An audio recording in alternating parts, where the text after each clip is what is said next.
Death यानी कि मृत्यु और दूसरा है टैक्स। के आम आदमी का दर्द आपके सामने रखना चाहता हूं कि कैसे हमारे जन्म होने से लेकर हमारे मरने तक टैक्स पे टैक्स सरकार हमसे वसूलती है। बच्चे के पैदा होने से पहले, उसकी आंखें खुलने से पहले जो उसको वैक्सीन लगती है उस पर 5% जीएसटी लगता है। क्या हमें quality health care free of cost मिलता है? नहीं मिलता। क्या हमें वर्ल्ड क्लास एजुकेशन मिलती है? नहीं मिलती। क्या हमें फ्री वर्ल्ड क्लास ट्रांसपोर्टेशन मिलता है? नहीं मिलता। क्या हाई क्वालिटी रोड्स मिलती हैं? अगर अच्छी हैं तो टोल टैक्स भरना पड़ता है। क्या 24 घंटे 7 दिन बिजली आती है? नहीं आती। दवाई इलाज की जरूरत पड़ती है तो हेल्थ केयर बिल पर, दवाइयों पर आपसे जीएसटी लिया जाता है। कोई इंसान मरता है तो उसके अंतिम संस्कार में देसी घी, चंदन वुड, नारियल इत्तर जैसा सामान इस्तेमाल होता है, उस पर भी जीएसटी लगता है। सारा जो टैक्स सरकार इकट्ठा करती है उसका करती क्या है? मैडम, सपना था विश्व गुरु बनने का, बन गए हम टैक्स गुरु। इस जीवन में दो ही चीजें निश्चित हैं। There are only two things that are certain, death यानी कि मृत्यु और दूसरा है टैक्स। इस जहां से उस जहां तक जहां भी जाओगे, हर मोड़ पर हर जगह मुझे ही पाओगे, यानी कि टैक्स।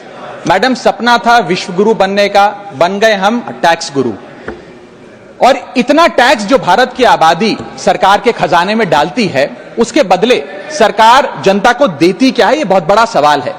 कौन सी ऐसी हाई क्वालिटी सर्विस है जो फ्री ऑफ कॉस्ट जनता को दी जाती है? क्या हमें quality health care free of cost मिलता है? नहीं मिलता।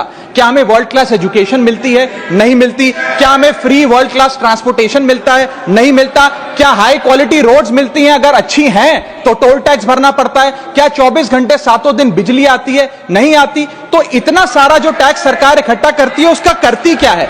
इसीलिए मैं कहना चाहता हूं दैट वी इन इंडिया पे taxes like in developed countries to get services like in sub-Saharan countries. Madam, from the moment a child is born to the very moment his family mourns his death, the government is there at every step, not to help you, but to tax you.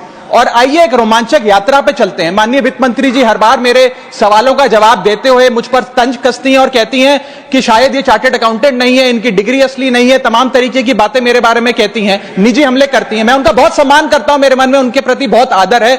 ओहदे में, हैसियत में, उम्र में, अनुभव में बहुत बड़ी है मुझसे। लेकिन आज मैं इस सीए की डिग्री को किनारे करके सरल भाषा में आम आदमी की तरह इस देश के आम आदमी का दर्द आपके सामने रखना चाहता हूं कि कैसे हमारे जन्म होने से लेकर हमारे मरने तक टैक्स पे टैक्स सरकार हमसे वसूलती है। मैं आपके सामने जीवन के 8 चरण, 8 स्टेजेस ऑफ लाइफ रखना चाहता हूं। फर्स्ट स्टेज ऑफ लाइफ, जब इंसान पैदा होता है, that is the birth stage.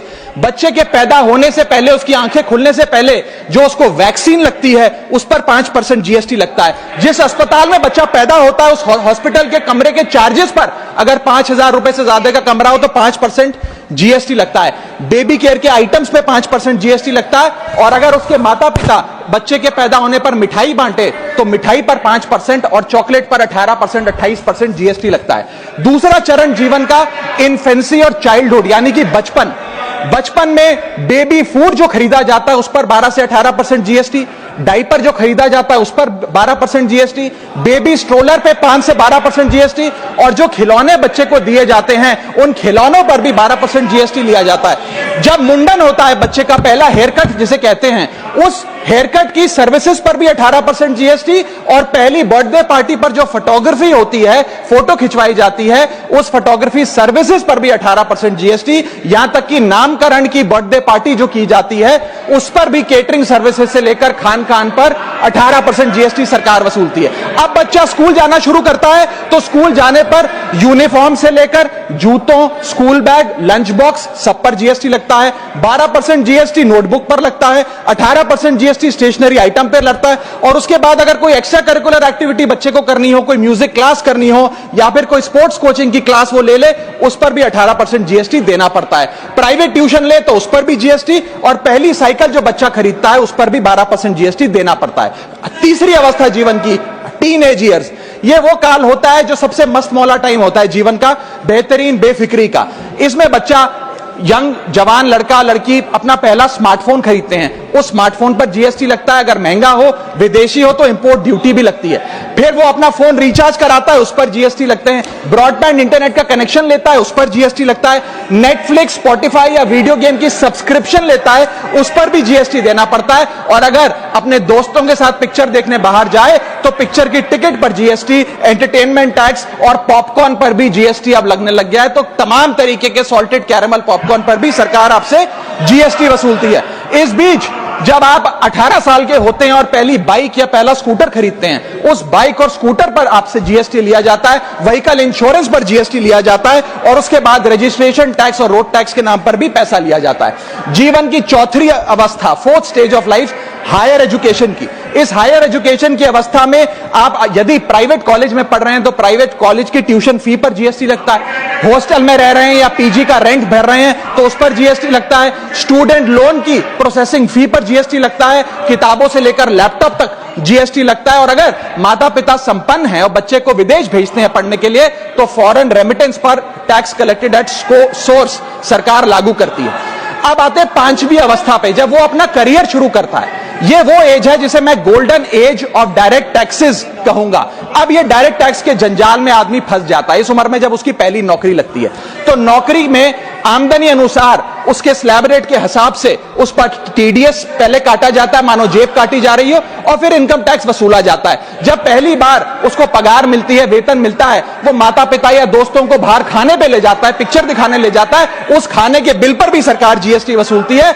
और जैसे जैसे उसकी सैलरी बढ़ती है वैसे वैसे स्लैब अनुसार उससे इनकम टैक्स वसूला जाता है। इसके बाद आज वर्क फ्रॉम होम का कल्चर चल रहा है, तो वर्क फ्रॉम होम में इंटरनेट बिल्स हो, ब्रीफकेस हो, लैपटॉप हो, इन सारी चीजों की खरीद पर सरकार जीएसटी लेती है। और अगर आप ये पैसा निवेश करें, इस निवेश करने पर आप कोई भी फाइनेंशियल इंस्ट्रूमेंट खरीदें तो सिक्योरिटी ट्रांजैक्शन टैक्स के नाम पर, मैडम मेरा समय जा रहा है, कोई फाइनेंशियल इंस्ट्रूमेंट खरीदें तो फाइनेंशियल इंस्ट्रूमेंट की खरीद पर सिक्योरिटी ट्रांजैक्शन टैक्स, उसकी ब्रोकरेज पर जीएसटी और फाइनेंशियल एडवाइजरी पर जीएसटी। और जब आप ये फाइनेंशियल इंस्ट्रूमेंट बेचते हैं तो उसके मुनाफे पर सरकार आपसे कैपिटल गेन टैक्स वसूलती है। यहां तक कि हेल्थ इंश्योरेंस और लाइफ इंश्योरेंस प्रीमियम्स पर भी सरकार आपसे जीएसटी लेती है। इसी सरकार के मंत्री माननीय गडकरी जी भी सरकार से यही गुजारिश कर रहे हैं कि इंश्योरेंस प्रीमियम पे कम से कम जीएसटी हटा दिया जाए।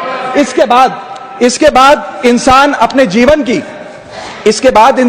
जीवन की छठी अवस्था में आता है, यानी कि मिडिल एज। इसमें उसकी आमदनी भी पीक पर होती है और उसका टैक्सेशन भी पीक पर होता है। अप्रेजल होता है, प्रमोशन होता है, बोनस मिलता है और हाई टैक्स स्लैब के चलते वो अपनी कमाई का एक अधिकांश हिस्सा इनकम टैक्स में सरकार को जमा कराता है।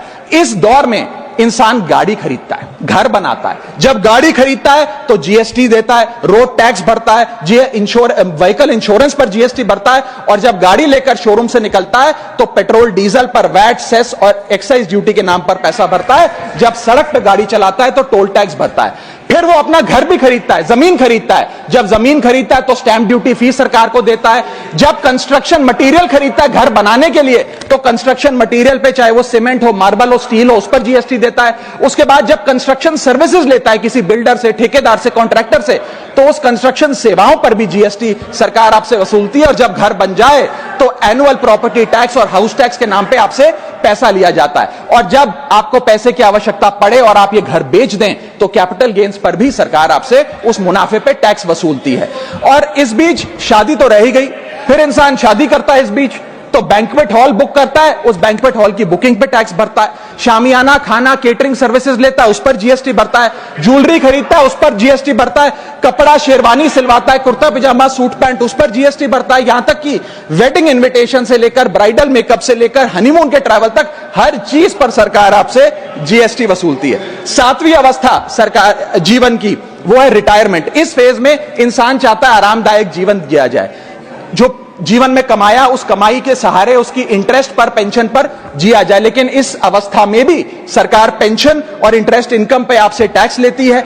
बूढ़ा हो जाता है, दवाई इलाज की जरूरत पड़ती है तो हेल्थ केयर बिल पर, दवाइयों पर आपसे जीएसटी लिया जाता है। लाइफ इंश्योरेंस और हेल्थ इंश्योरेंस प्रीमियम पर तो जीएसटी लेती है। और इस दौर में वो अपनी वसीयत लिखता है, फैमिली विल। उस फैमिली विल पर जो लीगल फीस देता है उस लीगल फीस पर भी उसे जीएसटी देना पड़ता है और स्टैंप ड्यूटी देनी पड़ती है। और 8वीं जीवन की अवस्था यानी कि जीवन की समाप्ति, जब उसका स्वर्गवास हो जाता है, उसके जीवन का अंत हो जाता है, यहां भी सरकारें उसका साथ नहीं छोड़ती, यहां पर भी सरकारें उस पर टैक्स लगाती हैं। जब कोई इंसान मरता है तो उसके अंतिम संस्कार में देसी घी, चंदन वुड, नारियल इत्तर जैसा सामान इस्तेमाल होता है, उस पर भी जीएसटी लगता है। और जब उसके मरने के उपरांत अखबार में ऑबिचरी की इश्तेहार छपाया जाता है, उस पब्लिकेशन ऑफ ऑबिचरी न्यूज़पेपर पर भी 5% सरकार जीएसटी लेती है। और मरने के बाद जब प्रॉपर्टी उसके बच्चों को या परिवार वालों को दी जाती है, उस म्यूटेशन पर भी सरकार आपसे ड्यूटी सेस लेती है।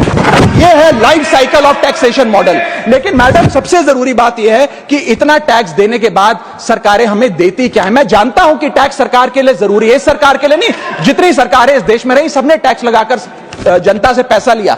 टैक्सेस वास्तव में जरूरी हैं, लेकिन सवाल यह है कि क्या ये टैक्सेस हमारी इकोनॉमी को बढ़ा रहे हैं या हमारी इकोनॉमी को खा रहे हैं? क्या इससे हमारी जिंदगी बेहतर हो रही है या हमारी जिंदगी बदतर हो रही है? इतने टैक्स लगाने की वजह से आज हमारी आमदनी घट रही है, इस वजह से खपत गिर रही है, कंजम्पशन गिर रही है, डिमांड नहीं बढ़ रही है और प्रोडक्शन गिर रही है। इस वजह से पूरा इकोनॉमिक साइकिल, जो हमारा इकोनॉमी का चक्का है, वो धीमा हो गया है। मैडम, इस देश में, बस समाप्त कर रहा हूं, इस देश में मैं, मेरी पार्टी के टाइम से आप ले लीजिएगा, मेरी पार्टी के टाइम से ले लीजिएगा। मैडम, इस देश में 80 करोड़ जनता 5 किलो फ्री राशन के सहारे जी रही है। आपको जान के अचंभा होगा, इस 80 करोड़ जनता से भी ये सारा जीएसटी लिया जाता है, दिन प्रतिदिन लिया जाता है, जो आज मैंने पढ़ के सुनाया। सिर्फ अमीर नहीं, गरीब से गरीब आदमी भी जीएसटी देता है। और अंत में मैं बस इतना ही कहना चाहूंगा कि क्योंकि इतना टैक्स लगा लगाकर सरकारें जनता का खून चूसती हैं, उस वजह से आज एफएमसीजी की सेल्स घट रही हैं, एफएमसीजी के स्टॉक गिर रहे हैं,